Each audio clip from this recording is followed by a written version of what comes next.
Hello दोस्तों, स्वागत है आप सभी का मेरे यूट्यूब चैनल पे। और आज हम पढ़ेंगे सीटेड में ईवीएस के कुछ इम्पोर्टेंट क्वेश्चंस के बारे में। इसमें क्वेश्चन जो लास्ट ईयर आए थे उससे रिलेटेड क्वेश्चन है, तो स्टार्ट करते हैं। 61 है, भारत में बिहार के सापेक्ष जम्मू कश्मीर और गोवा की स्थिति क्या है। तो 4 ऑप्शन दिए गए हैं इसमें, चारों में से आपका आंसर होगा नंबर 3, यानी बिहार की स्थिति किस दिशा में है, तो उत्तर पश्चिम और दक्षिण पश्चिम। नेक्स्ट क्वेश्चन देखते हैं। वाष्पीकरण की प्रक्रिया निम्नलिखित में से किस स्थिति में सबसे धीमी होगी, यानी इन चारों में से कौन सा ऑप्शन होगा आपका कि वाष्पीकरण की प्रक्रिया किस स्थिति में सबसे धीमी होगी।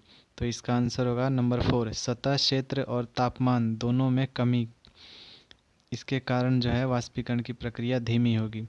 नेक्स्ट क्वेश्चन देखते हैं। 63, स्थानों, दूरियों और दिशाओं की सापेक्ष स्थिति को समझने की क्षमता है, इनमें से चारों में से किस में है समझने की क्षमता। तो इसका राइट आंसर होगा नंबर 2, चित्रण कौशल में, यानी चित्रण कौशल के द्वारा हम इन सभी को समझ सकते हैं।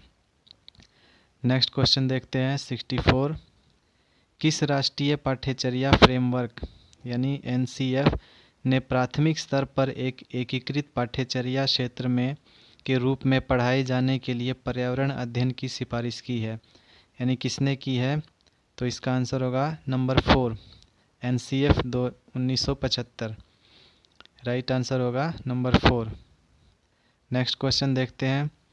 65, भारत में किस क्षेत्र में स्थानांतरित खेती करने का रिवाज है, यानी कौन से क्षेत्र में है जो स्थानांतरित खेती की जाती है। तो इसका आंसर होगा नंबर 1, उत्तर पूर्वी क्षेत्रों में जो है स्थानांतरित खेती की जाती है। नेक्स्ट क्वेश्चन देखते हैं। 66, नदी बांधों से उत्पन्न जल विद्युत के लिए निम्नलिखित में से कौन सा कथन सत्य नहीं है। तो इस 4 ऑप्शन है, इसमें से आपका राइट आंसर होगा नंबर 1, बांध टिकाऊ विकास को प्रोत्साहित करते हैं। तो इसका राइट आंसर होगा नंबर 1। नेक्स्ट क्वेश्चन देखते हैं। 67, निम्नलिखित में से कौन सी ग्रीन हाउस गैस है, यानी इसमें से बताना है कौन सी ग्रीन हाउस गैस है। तो इसका आंसर होगा उपयुक्त सभी, यानी ये तीनों, कार्बन डाइऑक्साइड भी है, मीथेन भी है और जल वाष्प भी है, ये सभी जो है ग्रीन हाउस गैसें हैं। तो इसका राइट आंसर होगा नंबर 4, उपयुक्त सभी। 68 क्वेश्चन है कि भारत में ठंडे रेगिस्तान मानसून से प्रभावित क्यों नहीं होते। तो 4 ऑप्शन है, इसमें से आपका राइट आंसर क्या होगा। नंबर 2, ठंडे रेगिस्तान हिमालय की वृष्टि छाया में होते हैं, इसलिए ये मानसून से प्रभावित नहीं होते हैं। तो इसका राइट आंसर होगा नंबर 2। नेक्स्ट क्वेश्चन है 69, ताजमहल के पीले होने के लिए निम्नलिखित में से कौन सा जिम्मेदार है, यानी कौन सी गैस है जो ताजमहल के पीले होने का कारण है। तो इसका राइट आंसर होगा नंबर 2, सल्फर डाइऑक्साइड जो है ताजमहल को पीला कर रही है। नेक्स्ट क्वेश्चन है 70, गोलकोंडा किला किसने बनवाया। 4 ऑप्शन है, इसमें से किसने बनवाया है गोलकोंडा। तो आंसर होगा नंबर 3, काकतीय राजवंश ने है जो गोलकोंडा किला बनवाया है। नेक्स्ट क्वेश्चन है 71,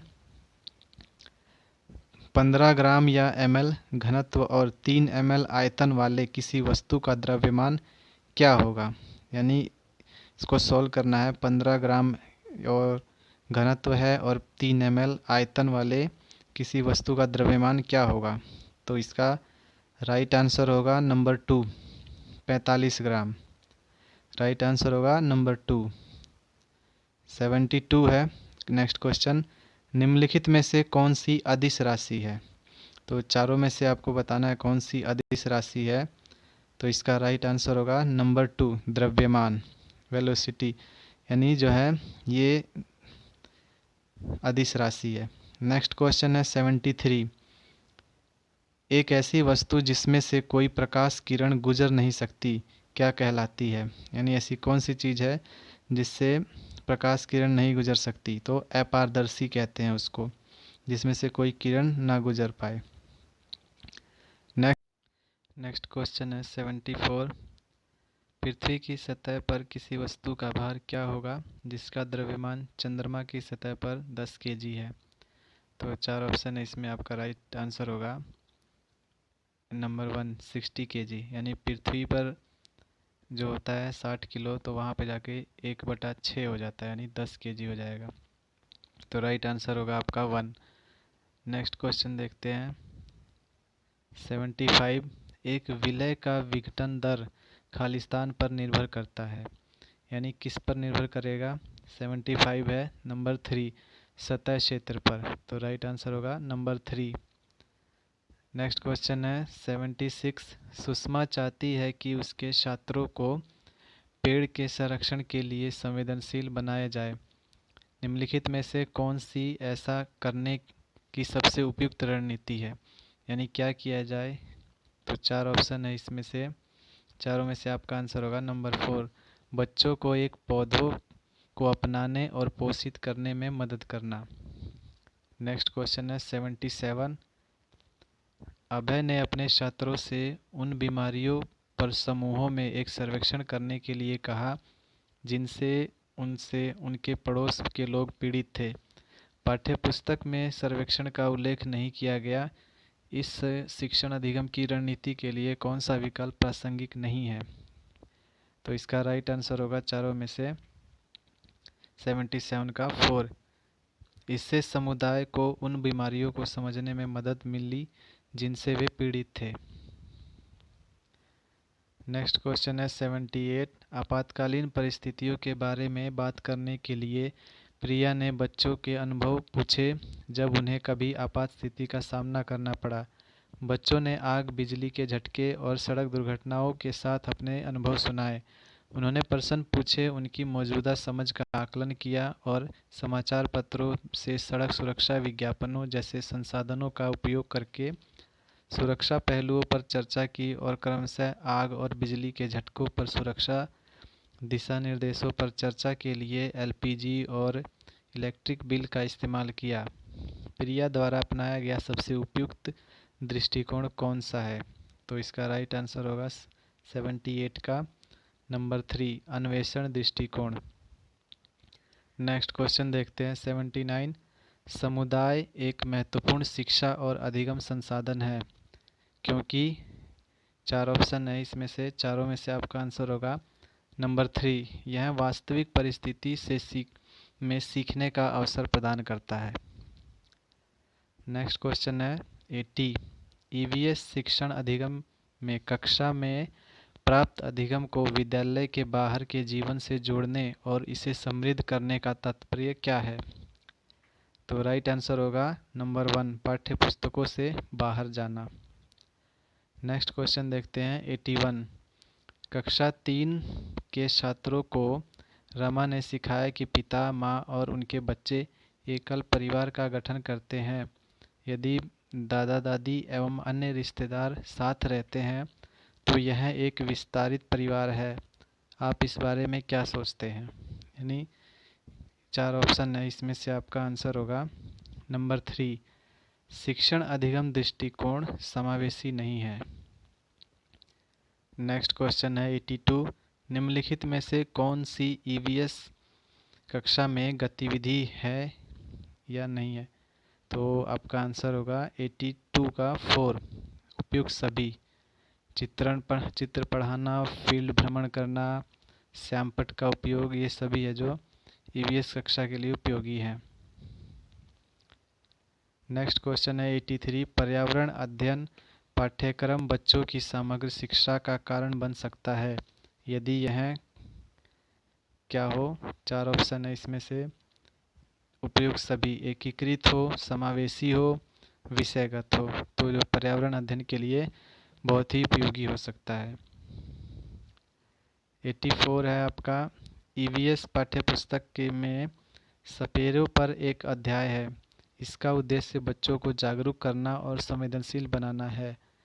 तो 4 ऑप्शन है, इसमें से 84 का आपका आंसर है नंबर 3 कि सपेरे सांपों को नुकसान नहीं पहुंचाए और उन्हें अपनी आजीविका से वंचित करने से पहले विकल्पों को प्रदान करने की आवश्यकता है। नेक्स्ट क्वेश्चन है 85, विद्यालय में मिड डे मील के समय के लिए कौन सा सबसे प्रासंगिक है? यानी मिड डे मील के लिए कौन सा समय जो है प्रासंगिक है? 85 का आंसर है नंबर 2। यह एक ईवीएस शिक्षण अधिगम के लिए एक अच्छा शिक्षण अधिगम का अवसर है। 86 का है, पर्यावरण अध्ययन के संदर्भ में बोझ के बिना सीखना क्या बताता है? तो चारों में से आपका आंसर होगा 86 का 3, अबोध का भार कम करने की ज़रूरत है। तो इसका राइट आंसर है नंबर 3। 87 में है, ईवीएस कक्षा में समूह में सीखने का क्या उद्देश्य है? यानी एक साथ मिलकर सीखने का क्या उद्देश्य है? तो 87 का है आपका 3, सहयोग के मूल्यों को लागू करने और एक साथ काम करने के लिए प्रत्येक बच्चे को सक्रिय रूप से भाग लेने और सीखने में सक्षम बनाना होता है। तो इसका आंसर होगा आपका 87 का 3। 88 का देखते हैं कि बाला का पूरा रूप क्या है? यानी BALA, इसका बाला का पूरा रूप क्या है? 88 का है नंबर 3, अधिगम सहायक के रूप में बिल्डिंग। नेक्स्ट क्वेश्चन है आपका 89, वैकल्पिक ढांचे का क्या अर्थ है? यानी वैकल्पिक ढांचे क्या होता है? तो आपका आंसर होगा 2, विचार जो अवधारणाओं के औपचारिक रूप से स्वीकृत स्पष्टीकरण से अलग है। यानी ऐसा विचार जो अवधारणाओं के औपचारिक रूप से अलग हो। तो इसका राइट आंसर है नंबर 2। नेक्स्ट क्वेश्चन देखते हैं आपका 90, महिलाएं पुरुषों की तुलना में कमज़ोर है, यह एक खालिस्तान है, क्या है? तो मिथ्या है, मिथक है एक। महिलाएं जो हैं पुरुषों की तुलना में कमज़ोर नहीं है, सभी बराबर है। तो यहाँ तक यही है आपका लास्ट क्वेश्चन है।